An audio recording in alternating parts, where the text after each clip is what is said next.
السلام علیکم ناظرین، ہم آپ کو تاریخ کے اوراق یوٹیوب چینل میں خوش آمدید کہتے ہیں۔ اگر آپ نے ہمارا چینل سبسکرائب نہیں کیا تو سبسکرائب کے بٹن کو کلک کر کے سبسکرائب کر لیں تاکہ ہماری ہر آنے والی نئی تاریخی ویڈیو آپ تک پہنچ سکے۔ جاحظ نے سائنس، جغرافیہ، فلسفہ اور علم البیان جیسے کئی موضوعات پر قلم اٹھایا۔ نظریہ ارتقاء انسان کی فکری تاریخ کے طاقتور ترین نظریات میں سے ایک ہے اور جتنا اس نے انسانی فکر پر اثرات ڈالے ہیں شاید ہی کسی اور نظریے نے ڈالے ہوں۔ عام طور پر چارلس ڈارون کو اس نظریے کا بانی سمجھا جاتا ہے، لیکن حیاتیاتی ارتقاء کا تصور ہزاروں برس پہلے بھی موجود تھا۔ ڈارون کا کمال یہ ہے کہ اس نے اس نظریے کو اتنی پختہ منطقی اور سائنسی بنیادوں سے استوار کیا کہ یہ چند اشروں کے اندر دنیا بھر میں مسلمہ مان لیا گیا، اور بعد میں حاصل ہونے والے ہزاروں بین الشعبہ جاتی شواہد اسے مضبوط سے مضبوط تر بناتے چلے گئے۔ ڈارون کے نظریے کے بنیادی ستون دو ہیں: نیچرل سلیکشن یا قدرتی انتخاب، اور ڈیسنٹ ود ماڈیفکیشن یا ترمیم کے ساتھ سلسلہ نسب کا چلنا۔ ڈارون نے اس نظریے کو بنیاد فراہم کی، لیکن دلچسپ بات یہ ہے کہ قدرتی انتخاب کا ذکر ڈارون سے 1000 سال پہلے مسلمان مفکر جاحظ پیش کر چکے تھے، جو ڈارون کے نظریے سے حیرت انگیز طور پر مشابہ ہے۔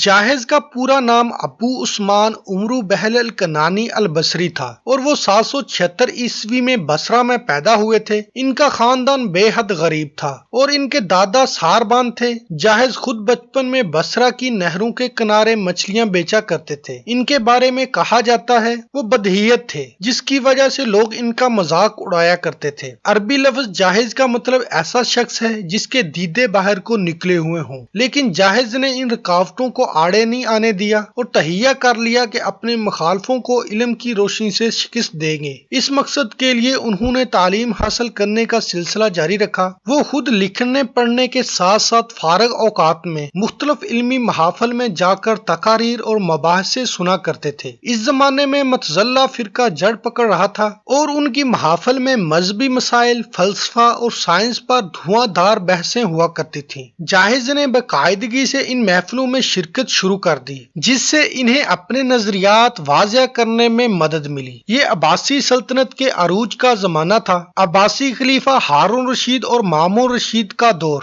علمی بحثوں اور بیت الحکمہ کا دور تھا۔ یہ وہ زمانہ تھا جب دنیا بھر سے علوم و فنون عربی زبان میں ترجمہ ہو رہے تھے اور مسلم دنیا نت نئے نظریات سے روشناس ہو رہی تھی۔ مسلمانوں نے ابھی حال ہی میں چینیوں سے کاغذ بنانے کا کارآمد فن سیکھا تھا، جس نے علم و دانش کے میدانوں میں انقلاب برپا کر دیا تھا۔ نوجوان جاحظ نے اس ماحول کا بھرپور فائدہ اٹھایا اور مختلف موضوعات پر ایک ایک کر کے کتابیں لکھنا شروع کر دیں۔ جلد ہی ان کی شہرت دور و نزدیک تک پہنچ گئی، یہاں تک کہ خود عباسی خلیفہ مامون رشید بھی ان کے قدردانوں میں شامل ہو گئے۔ بعد میں خلیفہ المتوکل نے انہیں اپنے بچوں کا استاد مقرر کر دیا۔ جاحظ نے سائنس، جغرافیہ، فلسفہ، صرف و نحو اور علم البیان جیسے کئی موضوعات پر قلم اٹھایا۔ اس زمانے میں لکھی گئی بعض فہرستوں میں ان کی کتابوں کی تعداد 200 کے قریب بتائی گئی ہے، تاہم ان میں سے صرف 1/3 محفوظ رہ سکی ہے۔